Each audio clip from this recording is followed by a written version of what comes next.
The first time Nora Callahan entered a room, men looked away. They always did.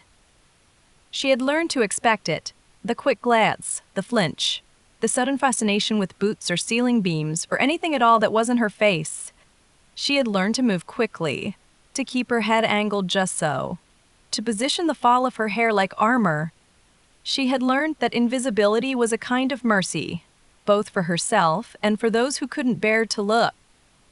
The brass bell above the general store door announced her arrival with a cheerful clang that felt like mockery. September morning light poured through the windows, harsh and unforgiving, and Nora felt it touch the left side of her face like an accusation.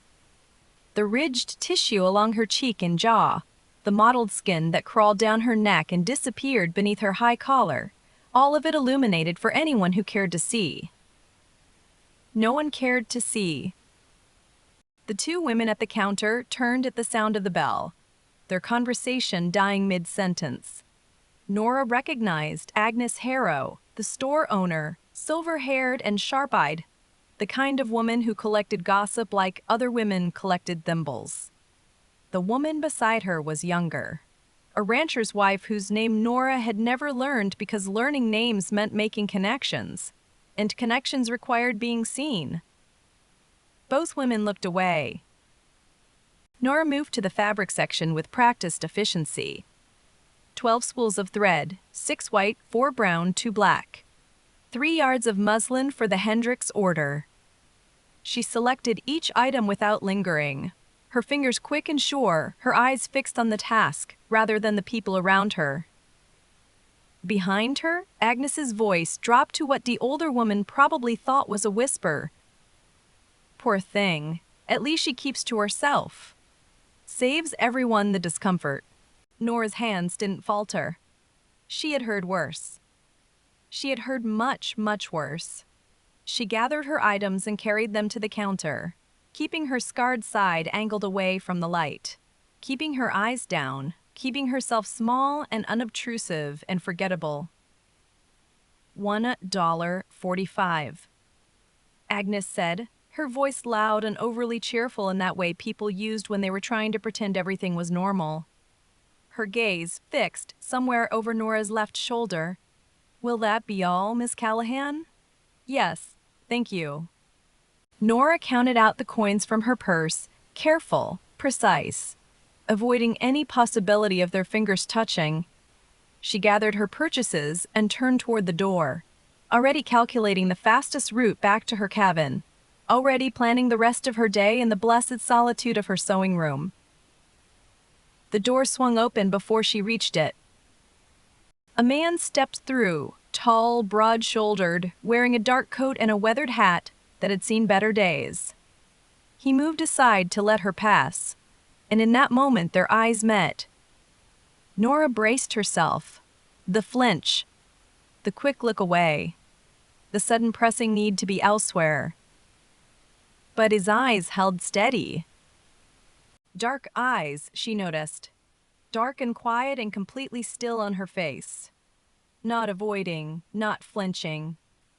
Not sliding away to safer territory, just looking at her. At the scars that mapped the left side of her face like a geography of pain. She didn't understand. "Ma'am," he said, tipping his hat. His voice was low, unhurried. He stepped further aside to give her room. Nora walked past him faster than dignity allowed. She didn't look back.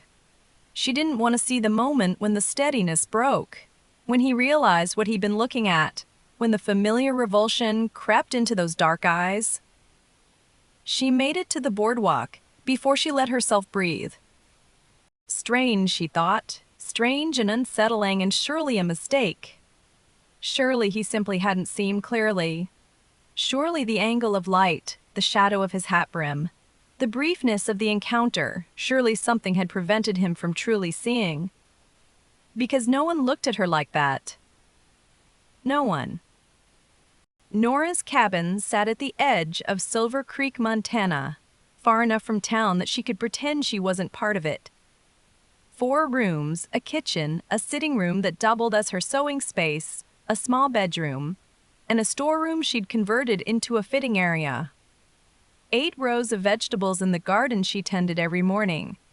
3 dress forms standing like silent companions in the corner near the window where the light was best for detail work.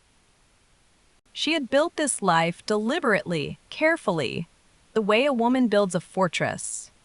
Stone by stone, seam by seam, refusal by refusal. 3 years in Silver Creek, and she had achieved something like equilibrium.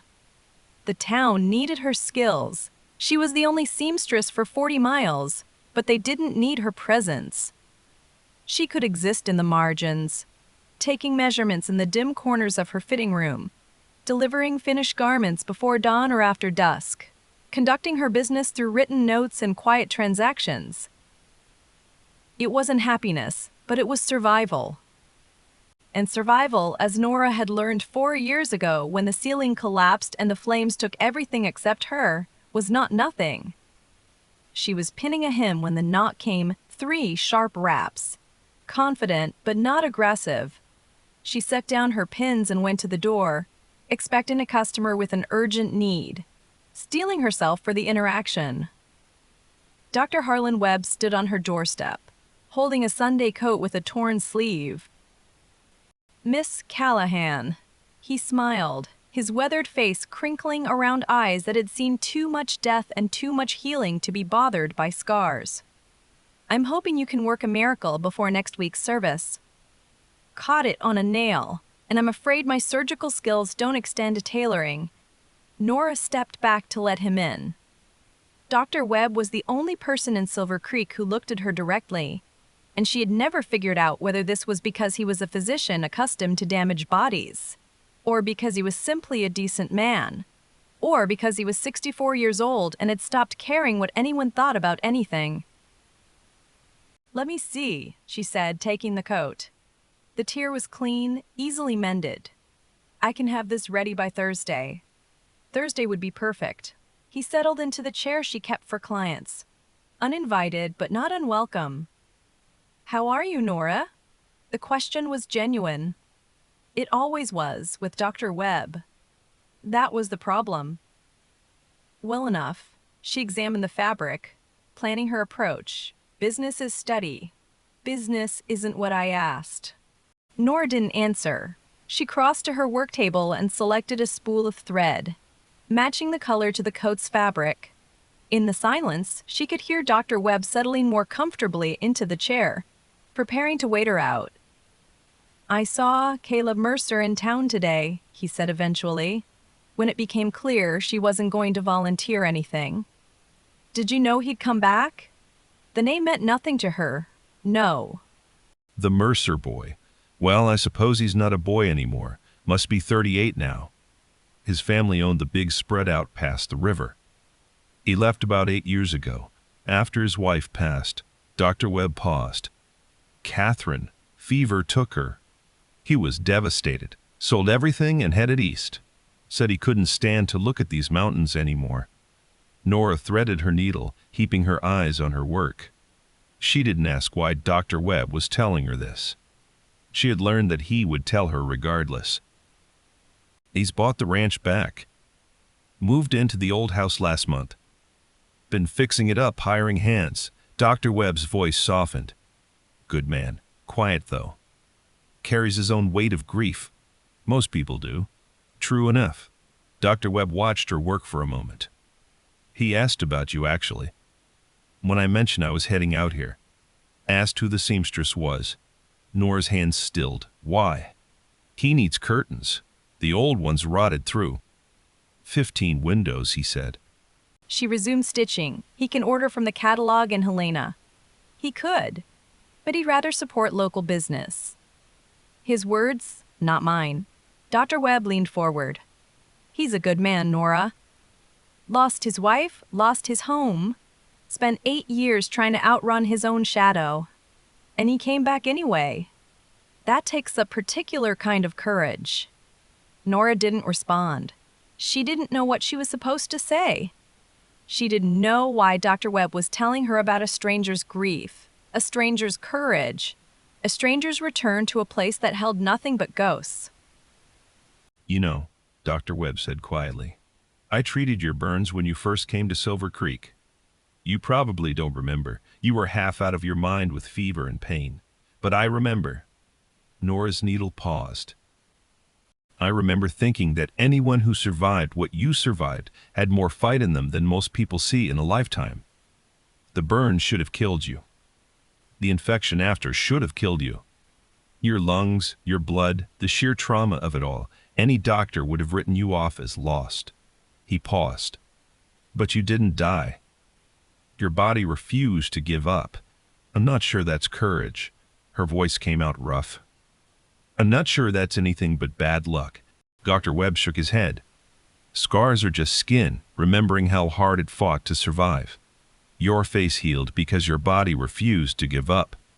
That takes more courage than most folks show in a lifetime. Nora finished the stitch and cut the thread with sharp, precise movements. The coat will be ready Thursday. Dr. Webb rose, understanding a dismissal when he heard one. But at the door, he paused. Caleb Mercer is going to come see you about those curtains.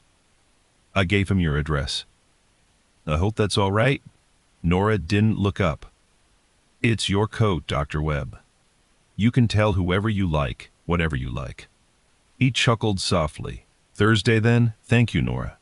The door closed behind him, and Nora was alone again with the silence and the sewing and the careful, instructed emptiness of her days. She tried not to think about the stranger with the dark eyes who hadn't looked away. Sunday came, and with it the complication Nora had been dreading. The Reverend's wife appeared at her door after morning service, a thin, anxious woman named Mrs. Patterson, who had the unfortunate habit of volunteering other people for charitable work. She explained, with much wringing of hands and apologetic smiles, that the town was organizing a harvest auction to raise funds for the new schoolhouse. Every business was expected to contribute. We thought decorative linens from you, Miss Callahan. Tablecloths, perhaps. Embroidered napkins.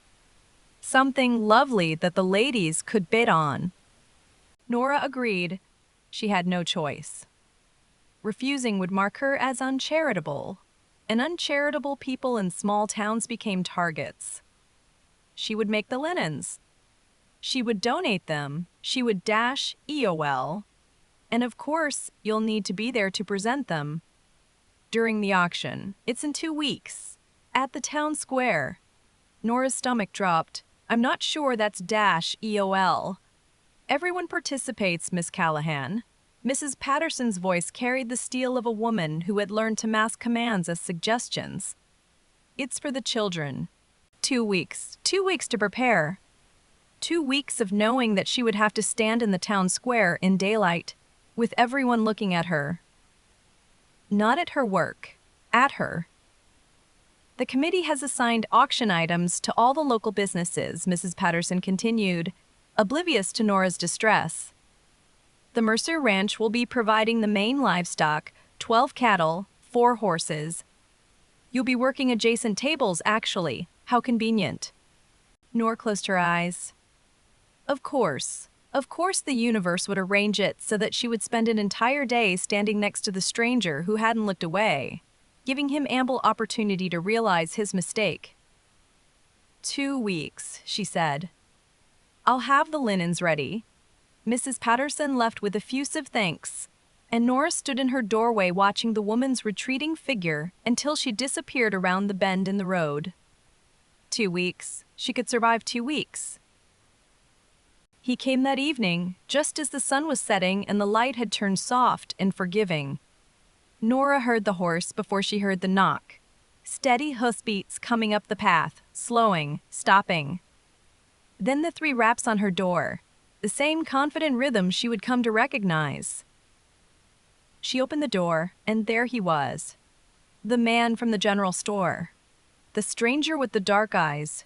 Caleb Mercer. Miss Callahan. He removed his hat, holding it against his chest. Dr. Webb said you're the best seamstress in the territory. I'm hoping that's true because I've got 15 windows that need dressing and no idea where to start. Nora kept herself angled, her scarred side in shadow. Curtains. Curtains, he agreed. The old ones rotted through. I've been back a month, and I still can't look at those bare windows without feeling like the house is staring at me. His voice was low and unhurried, the same way it had been at the general store. He didn't fidget. He didn't look away. He stood on her doorstep with the patient ease of a man who had learned to wait. "I'd need to see the windows," Nora said. "Take measurements, discuss fabric." "Of course. When would suit you?" She should refuse. She should suggest the catalog in Helena. She should invent an excuse, a prior commitment, a sudden illness that would prevent her from ever setting foot on the Mercer ranch.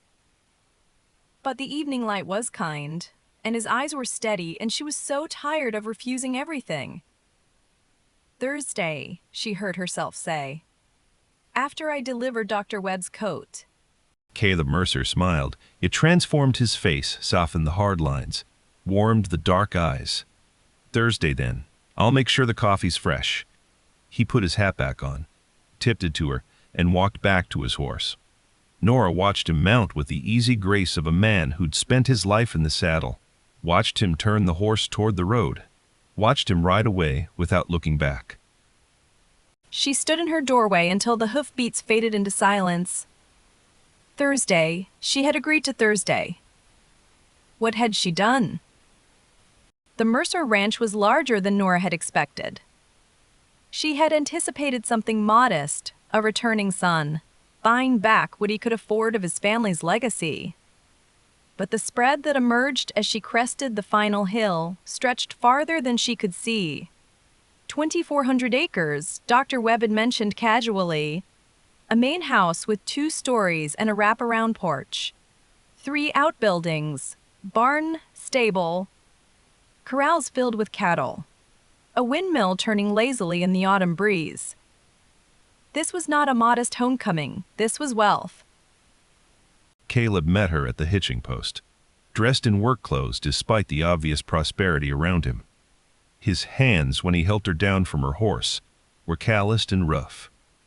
"Welcome to the chaos," he said, gesturing at the house. "I'm still finding things my mother hid 30 years ago. Last week, it was a box of letters in the attic. This week, it was a set of china under the floorboards." Nora followed him up the porch steps, trying to reconcile the rough-hewn rancher in front of her with the obvious signs of money surrounding them. "You grew up here?" "Until I was 30. He held the door open for her. Then I left, and I swore I'd never come back. But here I am." The house interior was beautiful and bare, like a skeleton waiting for flesh. Good bones, solid construction, fine woodwork, tall windows that let in floods of light. But empty, no curtains, no rugs, no personal touches. Just furniture and silence and the echo of abandonment. 15 windows, Caleb said. 8 in the downstairs, 7 up.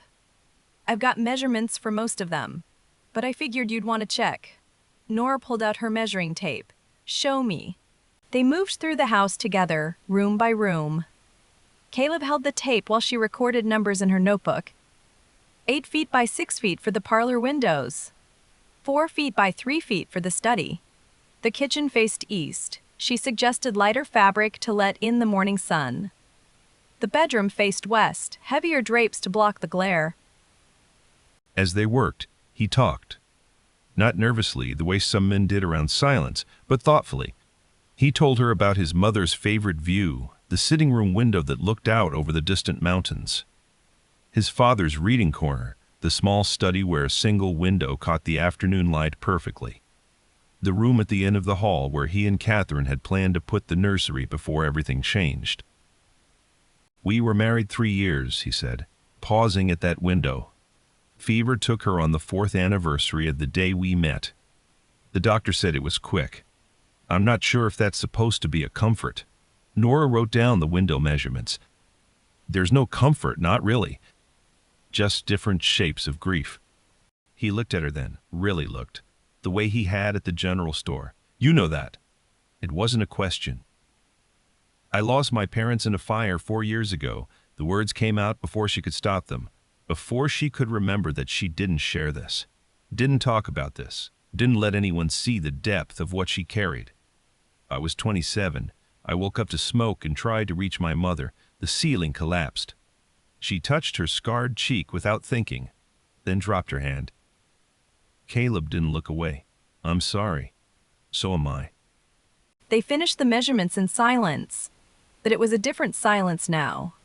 Heavier, more honest.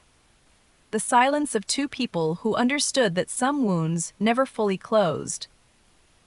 The curtains took 3 weeks. Nora told herself that was reasonable, 15 panels, each hand-stitched, each requiring careful attention to detail. She told herself the multiple trips to the ranch were necessary adjustments, fittings, discussions about fabric and lining, and the precise shade of blue that would complement the parlor's afternoon light. She told herself that the time she spent there, measuring and remeasuring and consulting about trim, was simply good business practice. She told herself many things. The truth was simpler. She kept going back because he kept not looking away. 3 weeks of visits. 4 cups of coffee, each one offered and accepted without comment. Long conversations by the fire when the October rains trapped her at the ranch, unable to ride home until the weather cleared. He talked about the years he'd spent away. Boston, Philadelphia, Chicago. Cities where no one knew his name, where he could be anonymous, where the grief didn't echo off every familiar hillside.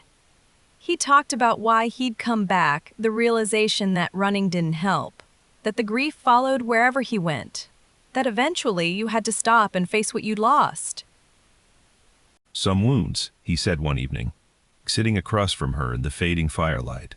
You just have to live beside. Nora looked at him over the rim of her coffee cup. Is that what you're doing? Living beside it? Trying to. Some days are easier than others.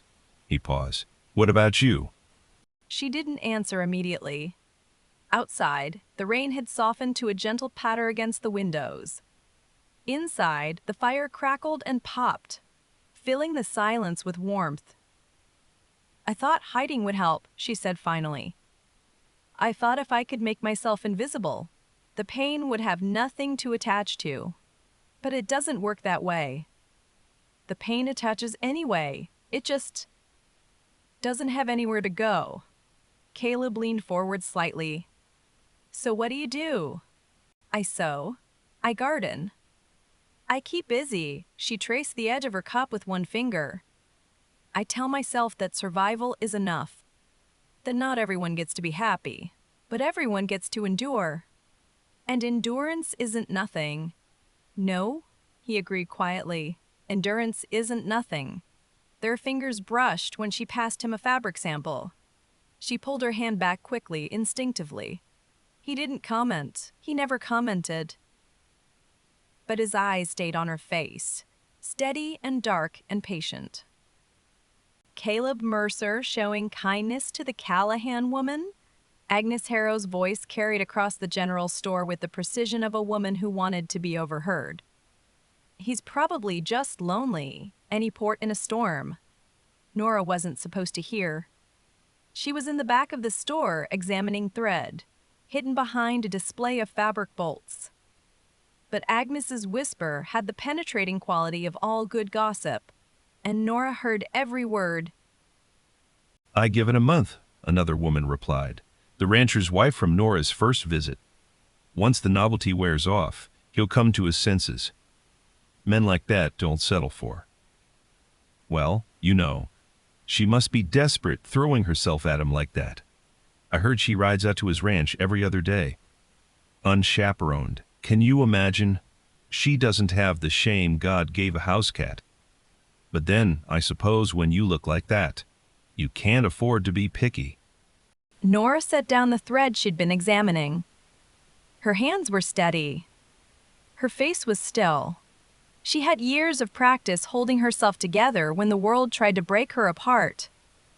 She walked to the counter, bought her items, paid exactly $1.45, and left without looking at Agnes Harrow. She walked all the way to the edge of town before she let herself shake. That evening, there was a knock at her door. Caleb stood on her doorstep holding a bolt of blue silk. It caught the fading light and shimmered like water, like sky, like something precious and entirely impractical. "I saw this in Helena," he said. "Thought of your eyes." Nora stared at the silk. It must have cost $8 at least, more than most women in Silver Creek spent on fabric in a year. It was beautiful. It was extravagant. It was the kind of gift a man gave a woman he was courting, not a seamstress he was hiring. "I can't accept this." "Why not?" "Because people are talking. Because I heard what they said. Because you're going to realize your mistake eventually. And I'd rather it happen now than later, when it will hurt more. It's too expensive." "I can afford it." He held the fabric out to her. "Please, I'd like you to have it." She took it. She didn't know why.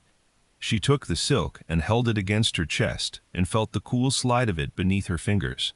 And she thought about Agnes Harrow's voice saying, "Any port in a storm," and she thought about how much it would hurt when he finally looked away. "Thank you," she said. Caleb smiled. "You're welcome." He left without asking to come in, without pushing, without demanding anything. He simply gave her the gift and walked away, leaving her standing in her doorway with $8 worth of blue silk and a heart she didn't quite know what to do with. The harvest auction arrived in a bright October afternoon, the kind of day that made Montana look like a painting. Golden aspens, blue sky, mountains sharp against the horizon. The town square had been transformed into a festival ground, with tables and banners and the smell of roasting meat drifting from the cooking fires. Nora had spent 2 weeks preparing. 12 linen pieces, tablecloths, napkins, runners, each one embroidered with delicate wildflower patterns. She had worked until her eyes ached, until her fingers cramped, until she had produced something beautiful enough that people might look at her work instead of her face. Her table was positioned at the edge of the square, near the livestock pens where Caleb's cattle waited for bidding. She arrived early, arranged her linens, and then stood behind her display with her scarred side angled toward the wall, waiting for the day to be over. It was going to be a long 8 hours. "Those are beautiful." Caleb appeared beside her, dressed in his good clothes, dark jacket, clean shirt, boots polished to a shine. He looked handsome and wealthy and completely at ease, and Nora felt the old, familiar ache of knowing she didn't belong next to someone like him. "Thank you. I mean it. That embroidery is that columbine. And Indian paintbrush, some bluebells." She touched the corner of a tablecloth. "My mother taught me." "She taught you well." People were starting to arrive, filling the square with noise and movement. Nora saw Agnes Harrow at a table across the way, selling baked goods and watching everything with sharp, knowing eyes. She saw the renters' wives clustering in groups, their whispers carrying on the autumn breeze. She saw the entire town assembled, all of them potential witnesses to whatever humiliation the day would bring. "Stay close," Caleb said quietly. "If you need anything." She didn't know what to say to that, so she said nothing and the auction began. By midday, Nora's linens had brought in $18, more than she'd expected, enough to feel like she'd contributed something meaningful to the schoolhouse fund.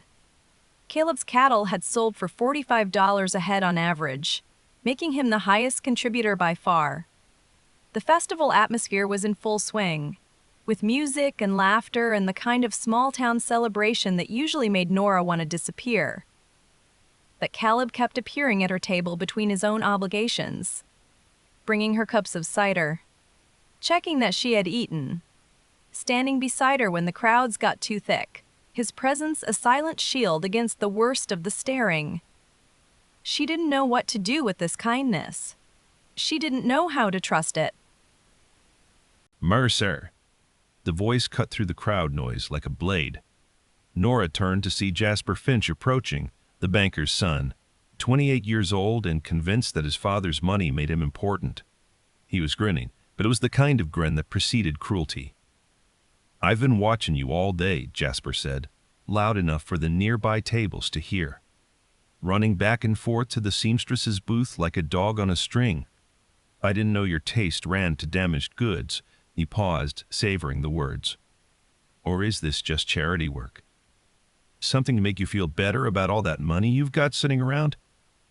The crowd went quiet. Nora felt every eye turn toward her, felt the weight of their attention like a physical pressure against her skin. Her face burned. Her hands shook.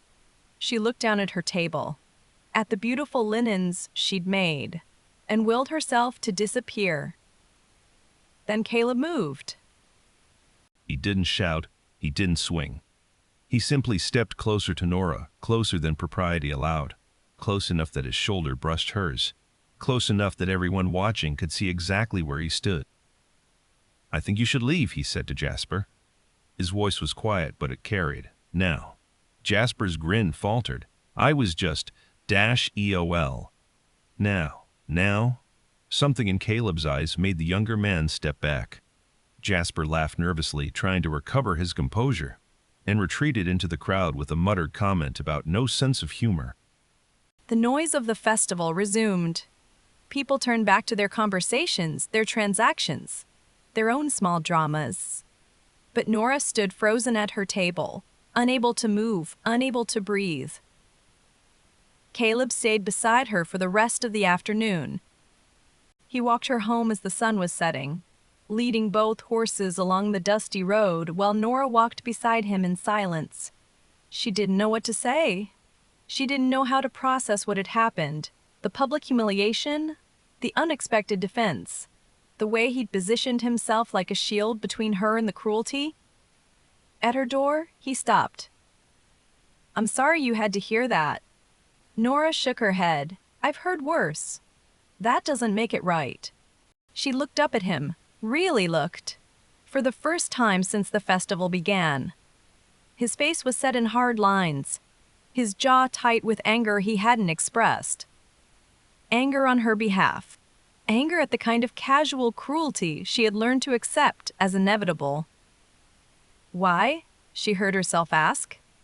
"Why do you?" She stopped, not knowing how to finish. "Why do you look at me? Why do you stay? Why do you stand beside me when everyone else looks away?" Caleb seemed to understand the question anyway. He was quiet for a long moment, his dark eyes searching her face. "Because I know what it's like," he said finally. "To carry something everyone can see. To have people make assumptions before you've even opened your mouth. After Catherine died, I walked around like a ghost for years. People didn't see me anymore. They just saw the tragedy. The widower, the man whose wife died too young." He paused. "I hated it, the way they looked at me. The way they decided who I was before I could tell them." Nora's eyes filled with tears. She blinked them back, furious at her own weakness. "I look at you," Caleb said quietly, "because I want to see who you are, not what happened to you. And I'm starting to think you're someone worth knowing." The tears spilled over. Nora pressed her hand to her mouth, trying to hold back the sob that wanted to escape, the years of loneliness, the years of hiding, the years of believing that no one would ever see past the damage. Caleb didn't reach for her. He simply stood there, steady and patient, while she cried on her doorstep in the fading light. "Thank you," she managed finally. "For today, for all of it. You don't have to thank me for treating you like a human being. That should be the minimum. But it wasn't, not for her. Not for people who look like her. And they both knew it." "I'll see you soon?" he asked. She nodded, not trusting her voice. Caleb tipped his hat, gathered his horse's reins, and walked away into the gathering dark. Nora watched him go, tears still wet on her scarred cheek, something new and terrifying kindling in her chest. Hope. The town talked. Nora heard it everywhere, in the general store, at the dry goods counter, in the whispered conversations that stopped when she walked past. Caleb Mercer and the scarred seamstress. Some said it was sweet, a lonely rancher finding companionship. Most said it was strange, a wealthy man paying attention to a woman nobody else wanted. A few said he'd come to his senses eventually. Nora tried to pull back. She finished his commissions quickly, 2 days instead of 5. She made excuses when he invited her for dinner. She kept her scarred side turned away always, as if she could remind him what he was overlooking. But Caleb didn't push, and he didn't stop. He sent flowers, wild flowers from the fields beyond his ranch, tied with simple twine. Not hothouse roses that would have seemed like showing off. Just bluebells and Indian paintbrush, and the same columbines she had embroidered on her linens. He left notes at her door, 2 or 3 words only. Thinking of you. Hope you're well. The curtains are perfect. He appeared at church sitting 2 pews behind her, close enough that she could feel his presence without turning around. After the service, he walked her to her horse, tipping his hat to the scandalized congregation without a trace of shame. The anniversary of the fire came in late October. Nora spent the day in her garden, pulling weeds that didn't exist, trying to outrun the memories that pressed against the inside of her skull. The smoke, the screaming, the moment when the ceiling collapsed and everything went dark. She worked until her hands bled and her body ached, and still the memories wouldn't stop. Caleb found her there at dusk, sitting in the dirt between the vegetable rows, crying into her hands. He didn't ask what was wrong. He didn't try to fix it. He simply sat down beside her in the garden, heedless of his clothes, and stayed. They sat in silence as the stars came out. Nora's tears slowed, then stopped. Her breathing steadied. The weight of the day didn't disappear, but it settled, became something she could carry rather than something that carried her. "My parents died tonight," she said finally, 4 years ago. "I know, Dr. Webb mentioned." Of course he had. Nora almost smiled.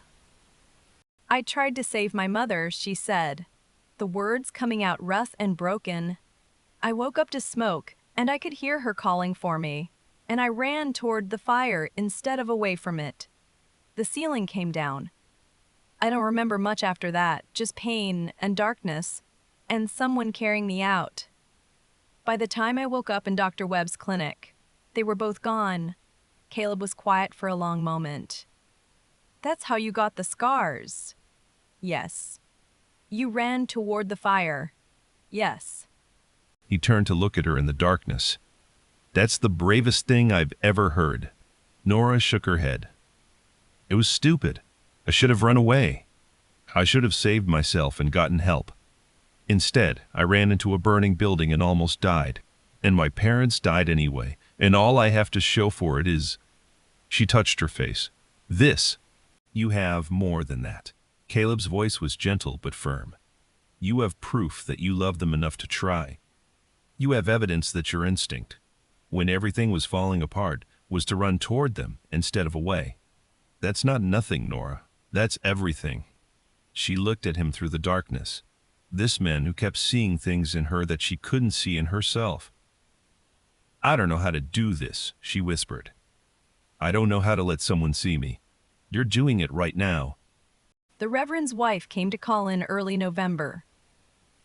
Nora knew it wasn't a social visit the moment she opened the door. Mrs. Patterson's face was arranged in an expression of sympathetic concern that couldn't quite mask the disapproval beneath. "Miss Callahan, I hope I'm not disturbing you." "Not at all. Please, come in."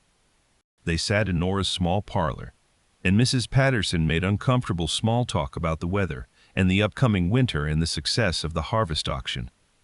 Nora waited. She had learned to be patient with people who had something unpleasant to say. Finally, Mrs. Patterson got to the point. "There's been some concern," she said carefully, "in the community about your friendship with Mr. Mercer. Has there? Some people feel that it's perhaps not appropriate. The amount of time you spend together, the way he—" "Well," Mrs. Patterson's voice dropped, "the way he looks at you." Nora's hands tightened on the armrests of her chair. I see. We all want what's best for you, of course. And for Mr. Mercer. He's a respected member of this community, and we would hate to see his reputation complicated. Mrs. Patterson leaned forward with an expression of earnest concern. Perhaps you might consider being more discreet? For everyone's sake? The message was clear. Stay in the shadows where you belong. Nora stood up. Thank you for your concern, Mrs. Patterson. I'll certainly take it under consideration. Mrs. Patterson left with the satisfied air of someone who had completed an unpleasant duty.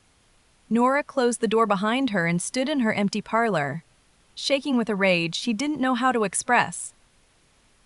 This was what she'd been afraid of. This was why she tried to pull back, to maintain distance, to protect Caleb from the consequences of being associated with her. She was ruining him, just by existing, just by being seen. You're making a fool of yourself, Caleb. Agnes Harrow's voice carried across the mercantile with the same penetrating quality she brought to all her gossip. Nora wasn't there to hear it, but word traveled fast in a small town. By evening, she knew every detail. This town talks, Agnes had said, quartering Caleb near the flour barrels. You know what they're saying about you. Let them talk. Your mother would have wanted better for you. And Caleb, according to the delivery boy who had witnessed the whole exchange, had looked Agnes dead in the eye and said, My mother would have wanted me to be happy, excuse me. Nora sat at her sewing table, the story spinning in her head. He had defended her again, publicly, openly, making himself a target for the same cruelty that had followed her for years. She couldn't let him do this. She couldn't let him destroy his reputation for someone like her. She had been foolish to let it go this far, foolish to hope, foolish to believe that someone might actually -EOL. She pulled out a sheet of paper and began to write. Dear Mr. Mercer, thank you for your kindness these past months. I have valued your friendship more than I can express. But I fear that I have allowed this to continue longer than wisdom permits. This town has certain expectations, and I am not the kind of woman who meets them. Your association with me is causing talk that could harm your standing, your business, your future. You deserve better than that. You deserve someone whole. Please do not call on me again. I wish you every happiness. Respectfully, Nora Callahan. She read the letter twice, then folded it and sent it with the delivery boy. 10 cents for the service.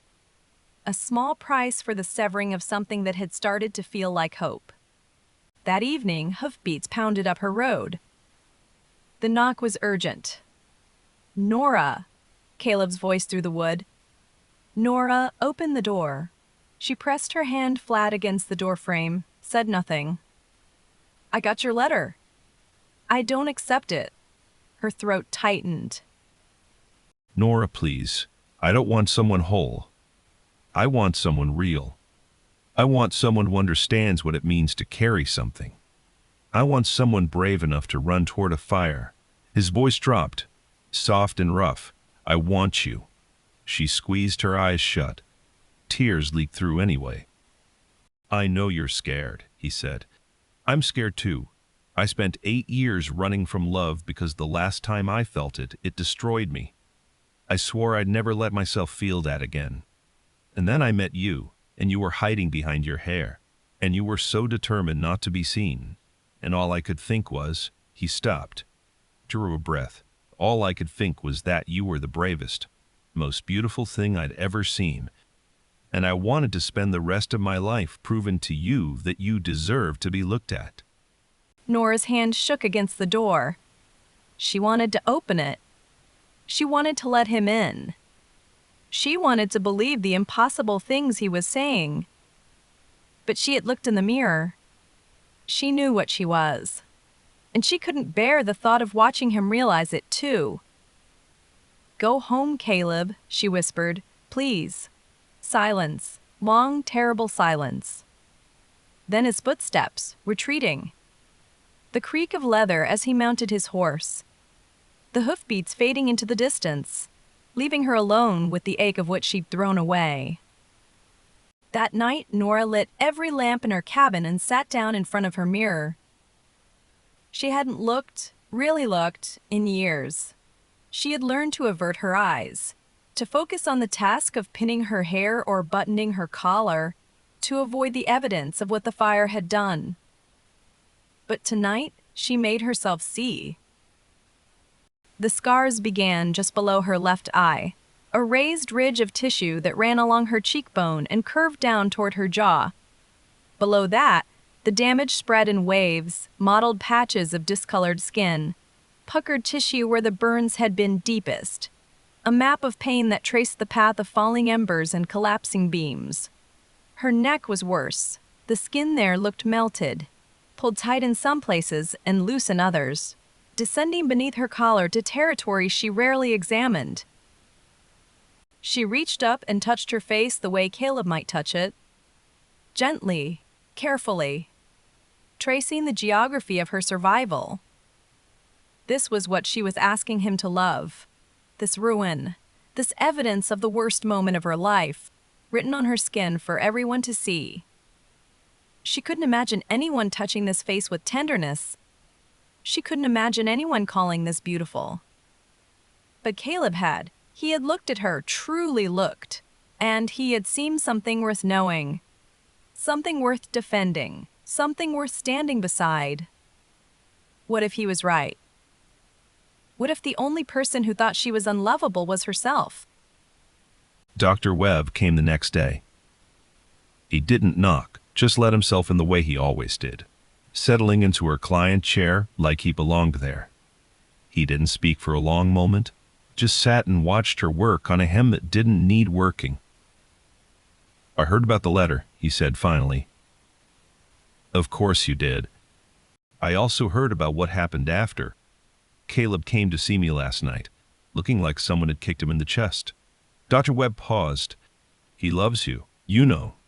Nora's needle stilled. "He barely knows me. He knows enough. He knows that you're brave and talented and kind. He knows that you run toward people instead of away from them. He knows that you built a life out of ash and stubbornness and sheer will to survive." Dr. Webb leaned forward. "And he knows what it feels like to lose someone, to hold them while they die and wish you could have done something, anything, to save them. Catherine. He held her for 3 hours after she stopped breathing, because he couldn't let go. Because as long as he was holding her, she wasn't really gone." Dr. Webb's voice softened. "That man knows what it means to love something marked by death. He's not afraid of your scars, Nora. He's afraid of losing someone again, of opening his heart and having it destroyed a second time." Nora looked up at him, her vision blurring with unshed tears. "Don't make that choice for him," Dr. Webb said. "Don't decide what he can and can't handle. Don't push him away because you're scared of what might happen if you let him in. What if he wakes up one day and realizes, ghoul? What if he doesn't?" Dr. Webb stood, preparing to leave. "What if he wakes up every day for the rest of his life and loves you more than the day before? What if you spend the next 50 years being seen and cherished and cared for? Would that be so terrible?" Nora didn't have an answer. Dr. Webb paused at the door. "The only person who thinks you're unlovable," he said quietly, "is you." And then he was gone, leaving her alone with the silence and the sewing and the question of whether she was brave enough to run towards something instead of away. Sunday morning.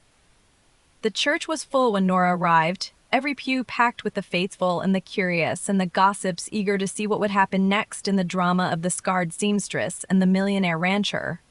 She could feel their eyes on her as she walked up the aisle, could feel the whispers rising like smoke around her. She didn't stop until she reached the front pew.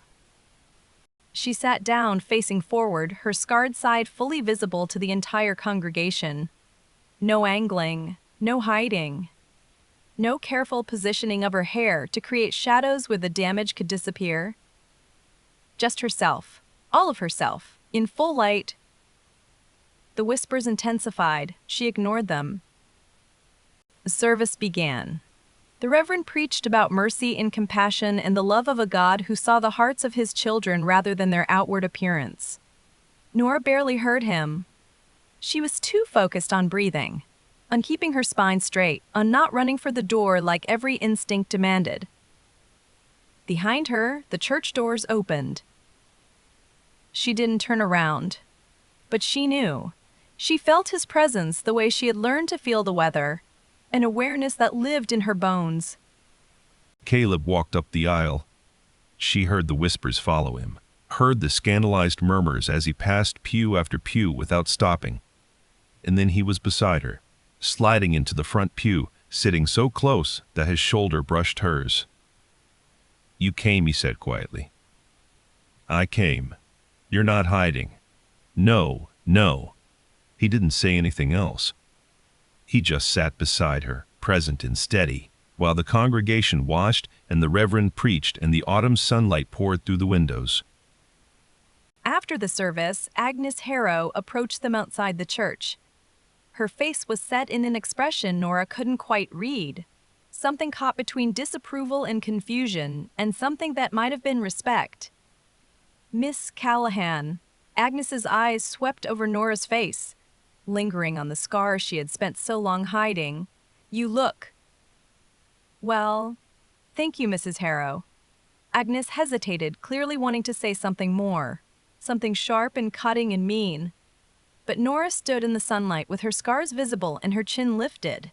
And Caleb stood beside her with his hand hovering at the small of her back, and something in the older woman's face shifted.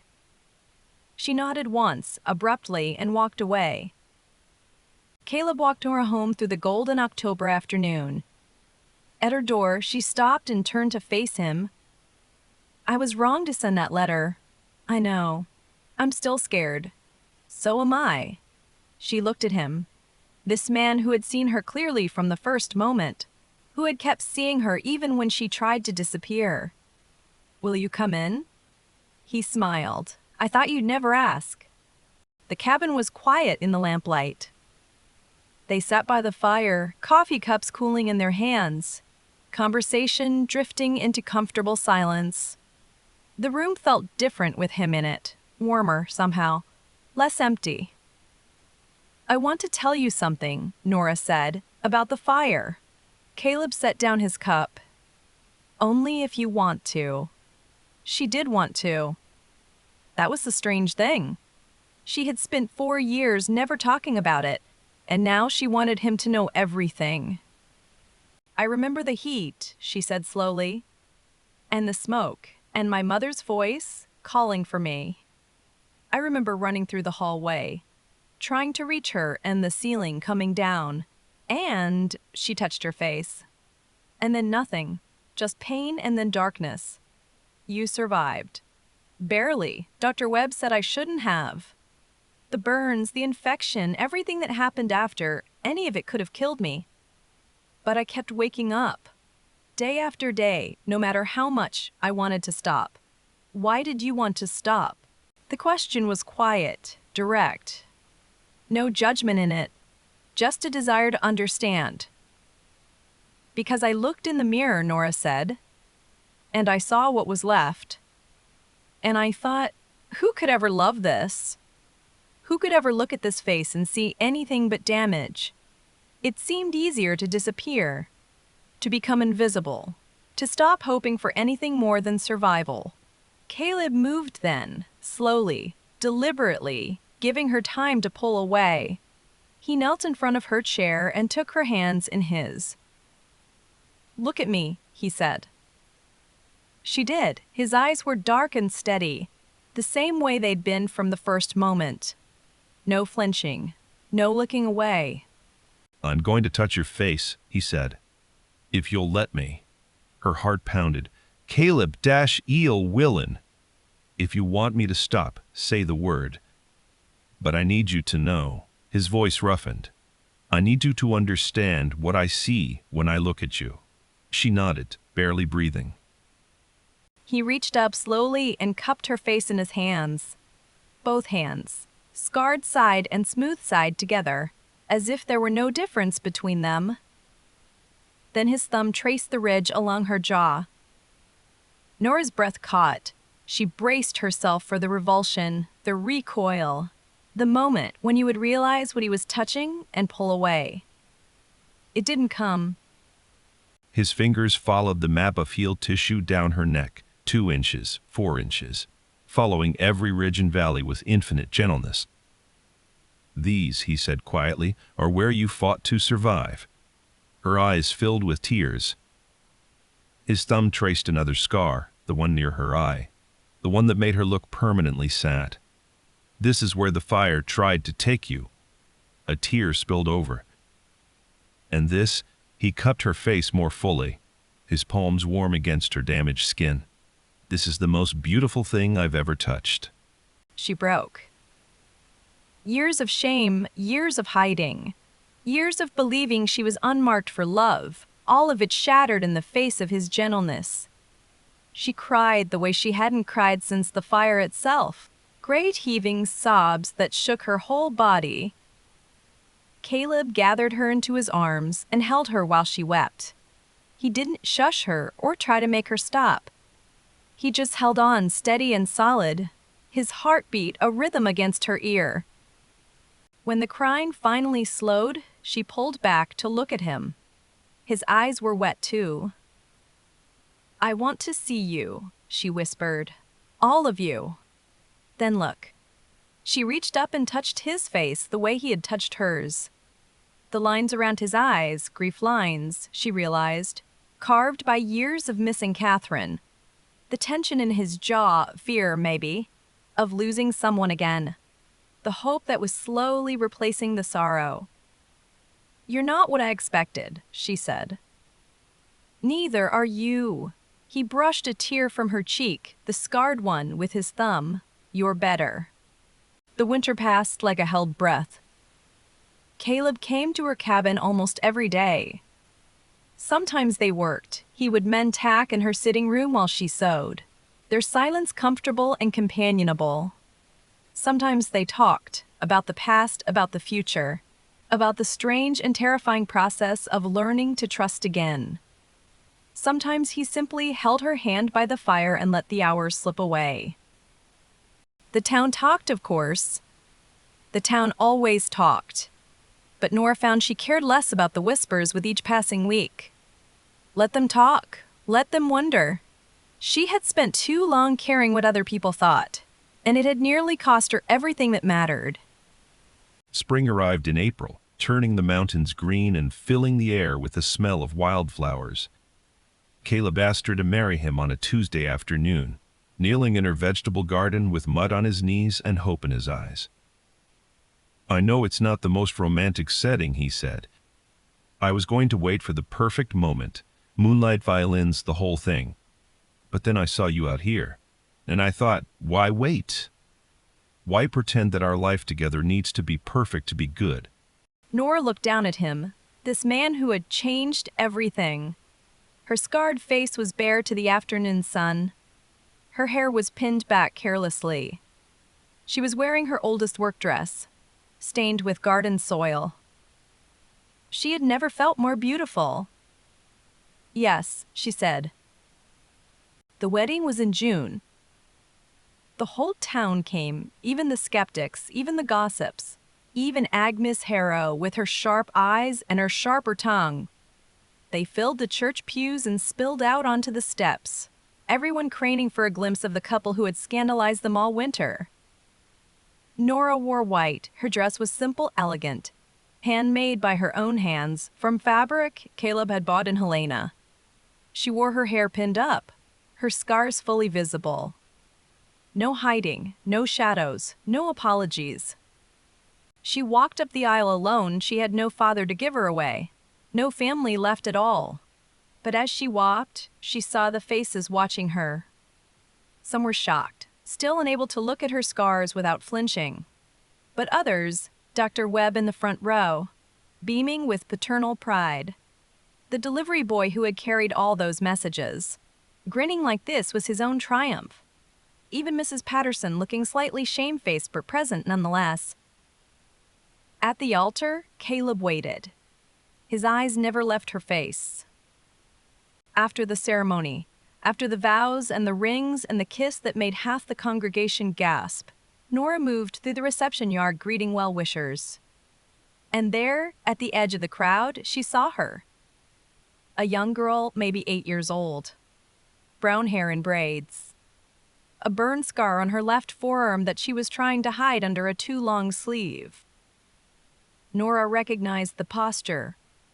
The angle of the body trying to minimize, trying to disappear. The way the girl's eyes darted around the crowd, watching to see who was staring. She walked over and knelt down. "That's a pretty scar you've got there," she said. The girl's eyes went wide. "It's ugly." Nora pushed her own hair back, showing her face fully. "Do you think mine are ugly?"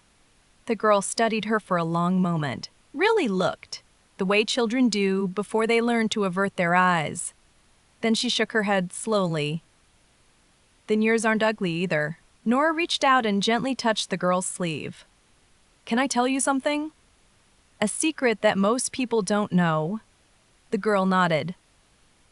"Beauty isn't what's unmarked. Beauty is what survives." Nora smiled. "You survived something hard enough to leave a mark. That makes you one of the bravest people here."